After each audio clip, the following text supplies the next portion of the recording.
Ketua Perhimpunan Rumah Sakit Indonesia, Persi, Jawa Timur, Dr. Dodo Anondo, menegaskan bahwa terus mengusahakan pelayanan pasien COVID-19 di rumah sakit rujukan walaupun kapasitasnya overload. 384 rumah sakit di Jawa Timur swasta atau pemerintah, namun 99 rumah sakit jadi rujukan pasien COVID-19. Persi bekerja sama dengan Dinas Kesehatan Provinsi Jatim memberikan bantuan APD dan obat-obatan ke rumah sakit rujukan pasien COVID-19. Wahyu dan Heru, Jatim TV melaporkan. Ya, COVID ini kan aslinya namanya coronavirus, ya toh, mulai ada di Wuhan ya, akhir tahun 2019 itu di kota Wuhan, kemudian jadi pandemi karena menular dibawa oleh orang-orang itu menular ke mana-mana, termasuk salah satunya di Indonesia.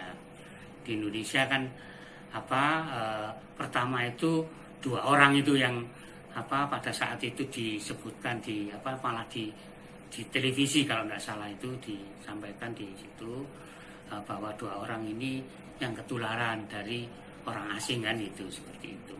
Nah sudah, kalau setelah itu masalahnya langsung menularnya secepat itu. Kenapa? COVID ini virus baru sebetulnya. Sebenarnya virusnya sudah lama tapi terjadi mutasi virus itu. Sehingga jadi virus yang bukan mutasi, bukan virus coronavirus ini sebetulnya sudah dideteksi sebelumnya sudah ada, tetapi dianggap tidak ada masalah. Tetapi ternyata virusnya sendiri mutasi. Ternyata mutasi itu berubah jadi lebih cepat menular. Kalau normal itu bakteri, misalkan bakteri itu penularannya lebih rendah, misalkan begitu. Itu misalkan 1 replikasi menjadi 2 jadi 4. Kalau ini 1 jadi 2 jadi 20 jadi 200, saking cepatnya itu makanya penularan lebih cepat. Itu salah satunya. Dan ini yang memang membahayakan sebetulnya kalau dilihat dari fatalitasnya itu COVID ini angka kematiannya CFR-nya itu sebetulnya enggak tinggi ya, atau yang kritis ya, yang kritis itu ya sekitar 5-6% lah, 5 sampai sekitar itu. Yang mendekati krisis yang agak berat sekitar 15%. Nah, yang 80% ini yang tadi, yang OTG tadi lah, justru yang OTG ini yang membahayakan. Karena apa? Kita kan tidak tahu, sama dengan kita perang musuhnya tidak kelihatan kan gitu. Tapi kalau yang kritis, misalkan masuk RIK positif, dimasukkan ruang isolasi khusus, di situ dokternya, perawatnya sudah pakai APD lengkap. Dan dia sudah tahu ini pasien ini pasti positif. Nah, dengan pasti positif ya sudah dia lebih hati-hati. Kalau yang di luar, di ring luar, misalnya di poliklinik dan sebagainya, itu rawat jalan ini kita kan tidak tahu apakah pasien ini carrier atau tidak membawa itu. Nah, makanya ada beberapa rumah sakit yang mengharuskan harus selalu kalau pakai masker harus ya toh. Yang kedua dia di rapid test di situ. Ya toh. Ini yang protokolnya sudah benar, dan harus dibedakan juga nanti rumah sakit yang memang rujukan COVID dan penyakit yang non rujukan COVID. Itu salah satunya seperti itu. Hubungannya dengan Persi sendiri gimana, Dok? Nah, kalau Persi ini kan terkait dengan rumah sakitnya. Jadi teman-teman rumah sakit itu selalu kalau ada kesulitan pasti larinya ke COVID, larinya ke Persi kan gitu.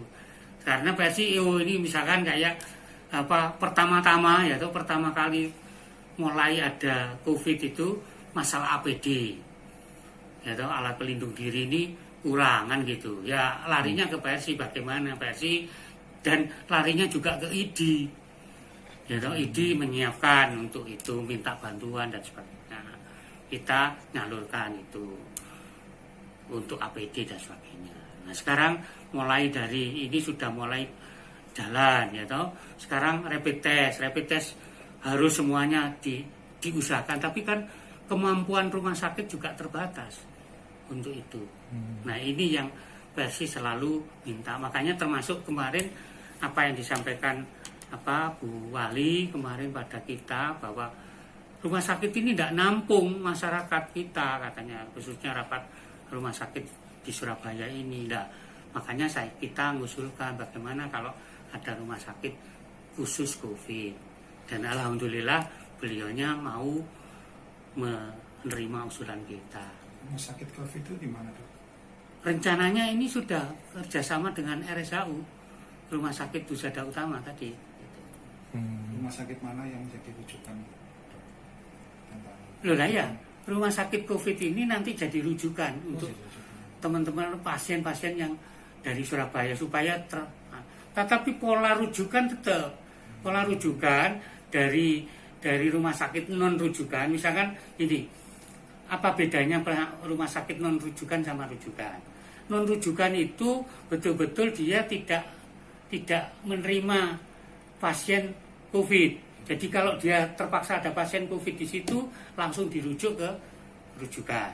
Nah, ternyata rumah sakit rujukan ini tidak bisa menampung saking penuhnya.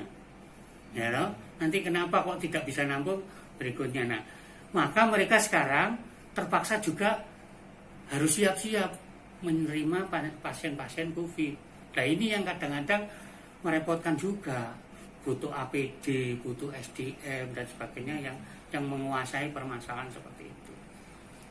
Nah, langkah-langkah Persi sendiri yang diambil bagaimana? Ya, kalau Persi tetap membantu dalam proses rujukan. Kita kan mengkoordinir teman-teman rumah sakit ini supaya lebih lebih intensif lah dalam penanganan masalah COVID ini. Persi ya seperti itu, karena kita organisasi di luar pemerintahan ya, jadi kita memang tidak bisa terlalu misalkan minta begini ya, kita tidak bisa, kita hanya membantu prosesnya itu. Misalkan kayak kebetulan Persi Jawa Timur ini tidak ada yang bantu sama sekali donasi lewat Persi ini tidak ada, kecuali kemarin dimintai Pemkot menyerahkan dan Dinas Kesehatan Provinsi juga menitipkan 1000 APD, tapi untuk seluruh rumah sakit se-Jawa Timur yang non rujukan. Kalau rujukan jelas pasti itu Bu Gubernur sudah menyiapkan juga di Gerahadi, sudah yang rujukan sebanyak. Sekarang pertama itu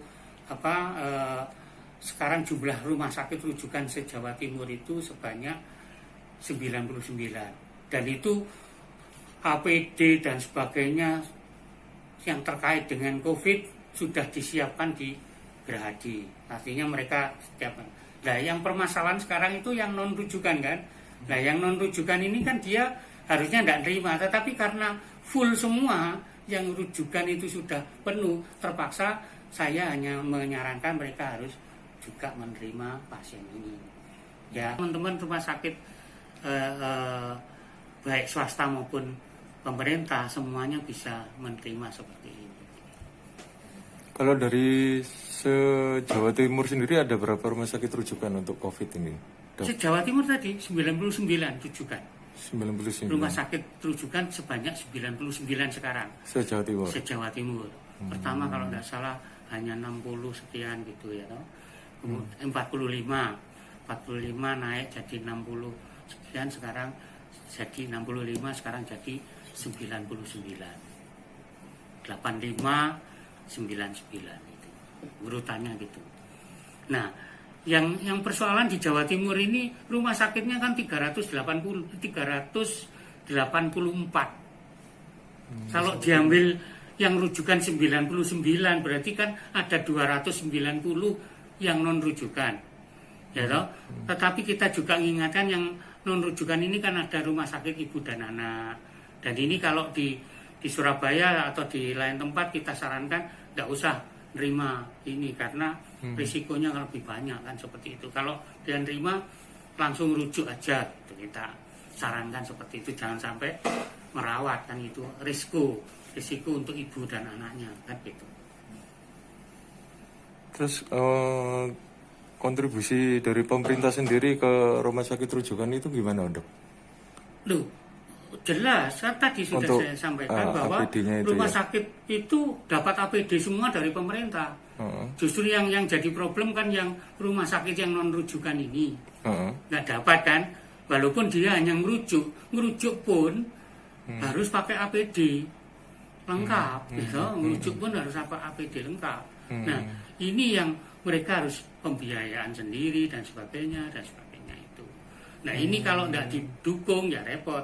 Makanya versi kemarin minta bantuan dari dinas provinsi, dari Pemprov, juga dari Pemkot untuk Surabaya supaya rumah sakit non rujukan ini bisa diberikan APD. Dan alhamdulillah semua menanggapi dengan positif sehingga rumah sakit non rujukan ini sudah dapat APD.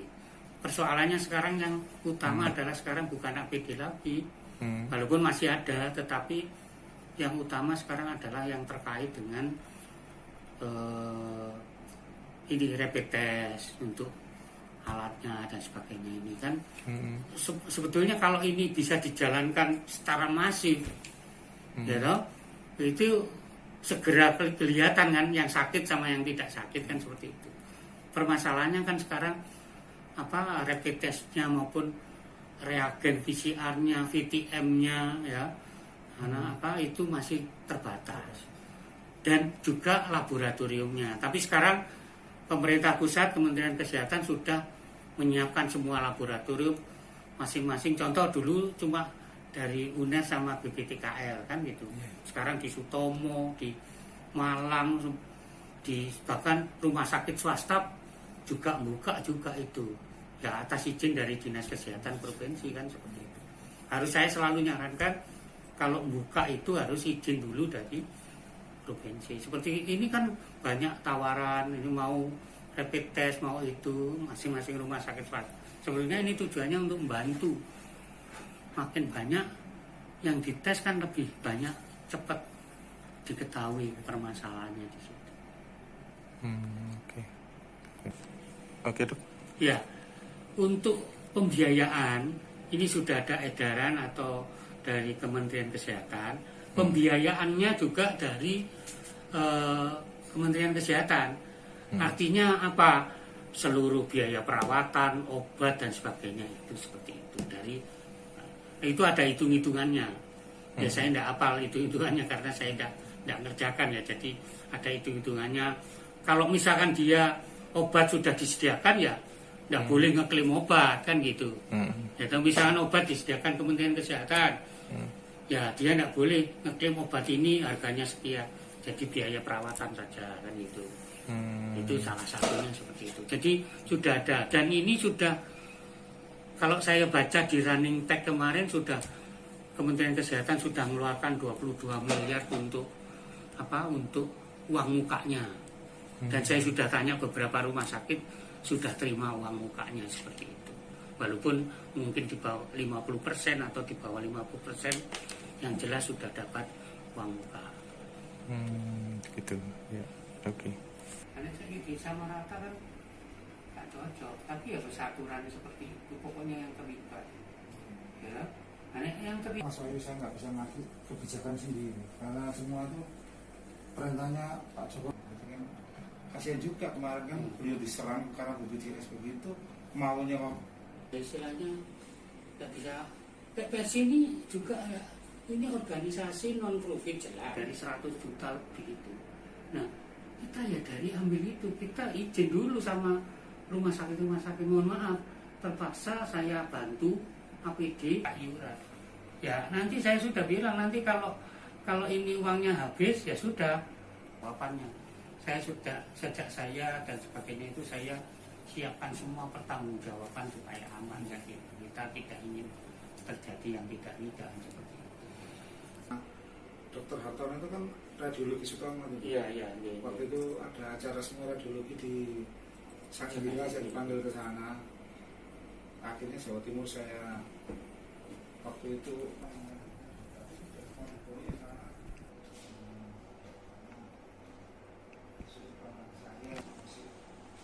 nomor 1 lah.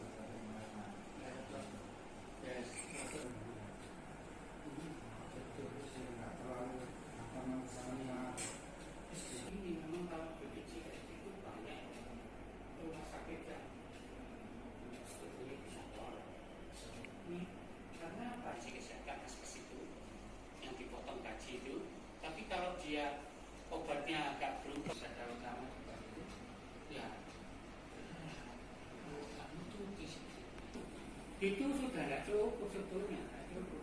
Ini ya kudu ngetes direktur pinter